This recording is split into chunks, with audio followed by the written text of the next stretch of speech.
Saludos, estimados amigos oyentes, bienvenidos a su podcast con Coral Franco sobre la historia latinoamericana. En esta ocasión tendremos una charla acerca de un tema bastante importante en la política de todo el Caribe. Este tema es el populismo. A continuación, estaré abordando la primera parte de este interesante tema. Luego, seguiremos con una invitada muy especial llamada Esmeralda Chevalier.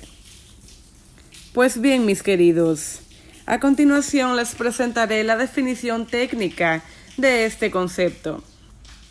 El populismo, de acuerdo con García en el año 2020, es un conjunto de ideas políticas que apelan a las grandes masas sociales, caracterizadas por ser de difícil aplicación. Suelen ser medidas irreales que buscan persuadir a los electores. Es decir, que el populismo es una medida política que pretende proponer falsas promesas a los votantes para que estos voten a favor y luego no cumplirlas. El populismo se caracteriza por apelar a los sentimientos y pasiones del elector, es decir, las cosas que a éste lo mueven.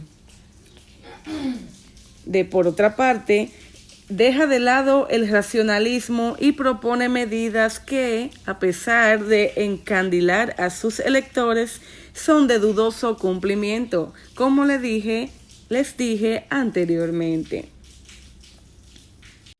El populismo se caracteriza por los siguientes aspectos: apelación de las masas, ir en contra de las élites establecidas y por promover propuestas irreales. Por otra parte, tenemos un ejemplo claro de la política populista, y es que el presidente Donald Trump en el año 2016 logró ganar las elecciones utilizando el lema America First, lo que prometía a los votantes que pondría el Estado americano, es decir, la USA, por encima de los demás países, prometiendo levantar un muro contra México y así poner fin al flujo inmigratorio de ese país, cosa que no cumplió. Es importante resaltar un aspecto negativo que trae consigo las políticas populistas. Este aspecto es que utilizan recursos antidemocráticos para ganar la simpatía de los votantes y aplican el uso de medidas ilegítimas con tal de simpatizarle a estos, y prometen cosas que jamás cumplirán, es decir, engañan al pueblo solo para lograr alcanzar el poder. Gracias por escuchar esta parte. Ahora continuamos con nuestra invitada especial, Esmeralda Chevalier. Poniendo un ejemplo del populismo, ponemos Argentina en el gobierno de Perón. Esta presentaba rasgos como la falta del apoyo a los intelectuales. La brecha entre el poder y la clase culta se amplió debido al cerco que imponía el que mandaba. Esto ocasionó que un grupo bastante grande de escritores no se opusieran o no le hicieran frente al peronismo. Por otro lado, Juan Perón tuvo 3 periodos de gobiernos, los cuales empiezan desde el 1946 hasta el 1949, del 1951 al 54 y del 1973 al 1974. Algunas de las medidas que se tomaron durante sus gobiernos fueron que elaboró un plan quinquenal que intentó transformar la estructura económica del país, fomentando la industria y estimulación del mercado interno. El triunfo peronista permitió incluir en el texto de la Constitución la posibilidad de la reelección del presidente y los derechos del trabajador. Por último, una tercera medida sería que el peronismo tuvo ciertas características autoritarias y personalistas que irritaban a la oposición. Ideas opositoras con libertad no eran socialmente aceptadas o no eran políticamente aceptadas. Entonces muchas de estos medios eran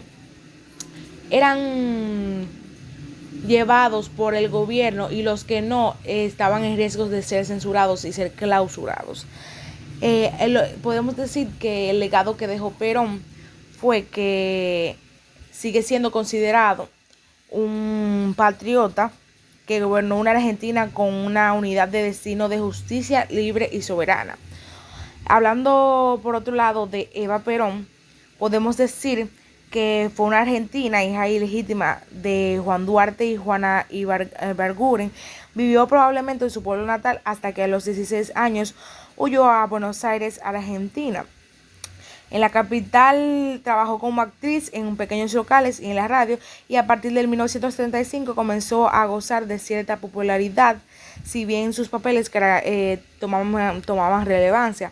Conoció a Juan Domingo Perón, se casó con él en el 1945, y cuando este fue exiliado, Eva mostró una gran energía y carisma para conectar con los sectores nacionalistas del ejército, a fines de que pudiera ayudar a su marido, mediante los trabajadores que se habían beneficiado de las medidas sociales impulsadas por Perón. La campaña de agitación social que emprendió Evita culminó en el 16 de octubre, cuando miles de trabajadores, a los que ella llamó descamisados, ocuparon el centro de Buenos Aires para exigir la libertad del político, en una de las mayores manifestaciones populares habidas en el país hasta el entonces.